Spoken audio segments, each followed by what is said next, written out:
The convergence of cloud, edge computing, and AI is reshaping how enterprises approach digital transformation, with organizations seeking to balance innovation with practical implementation. Marc Waters, Senior Vice President of Customer Success and Services at Hewlett Packard Enterprise, joins us to share insights from the front lines of enterprise technology adoption. Marc, thank you for being with us. Great to see you. So Marc, in your role, you work with customers globally. What are the key topics driving the discussions? Yeah, well, thank you. I mean, I always enjoy spending time with our customers, not least of all here. And I think there's a few themes that we're really picking up. Obviously, everyone is looking at operational efficiency and also innovation. And that spans across security and productivity in the core, in the day-to-day run of IT operations.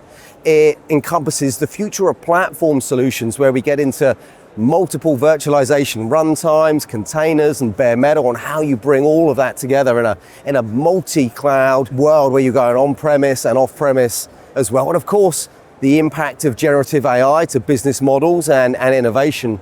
And obviously, at Mobile World Congress, secure connectivity and networking is a huge topic for people.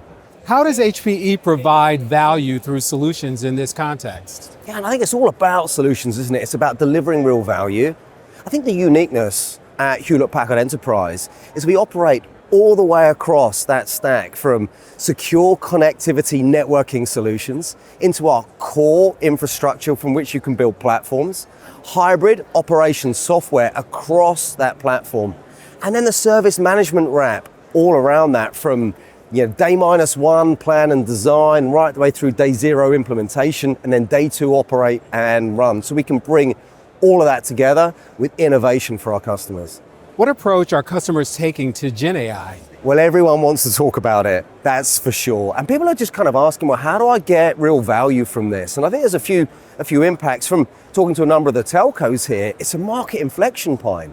So it creates an opportunity for new services and new revenue streams, but at the same time, that kind of AI demand puts pressure on networks, it puts pressure on services. So people are needing to react to that in real time.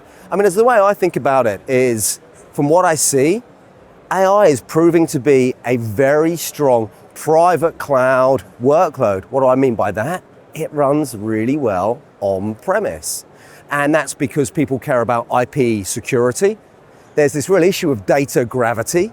The need actually to provide AI in multiple edge locations, so back to that secure connectivity, or connectivity networking for AI as well. So yeah, there's a whole number of factors kind of creating that drive towards it being a private cloud workload, and organizations are looking at that.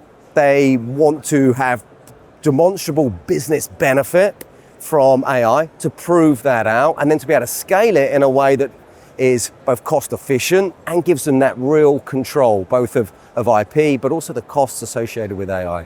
Which AI business cases do you see having the most traction?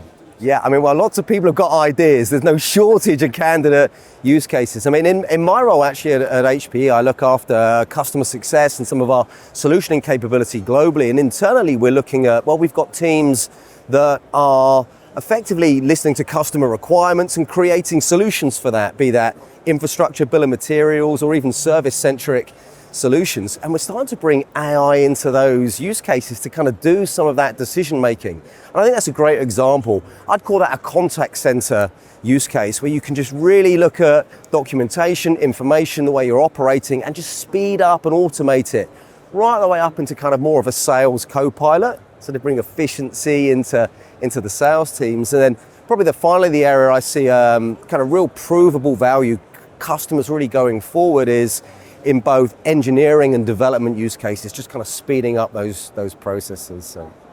What are you finding interesting this year at MWC? Well, it's my first time at MWC, can you believe it? So I'm having a great time. I'm a bit blown away, right, just by the sheer scale and innovation that's coming around. But I kind of came here with the mindset that you're actually getting this real convergence, aren't you, between security, between networking and kind of core technologies and platforms.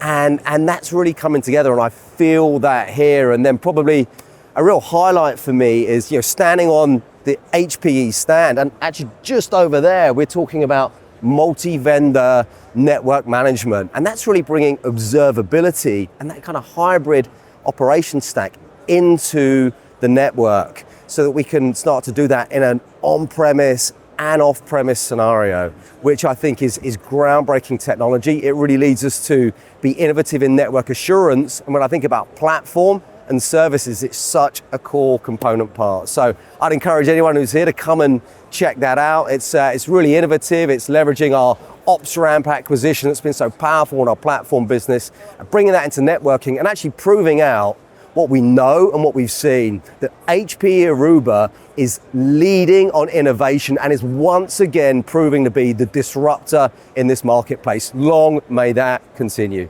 Marc, thank you for those valuable insights.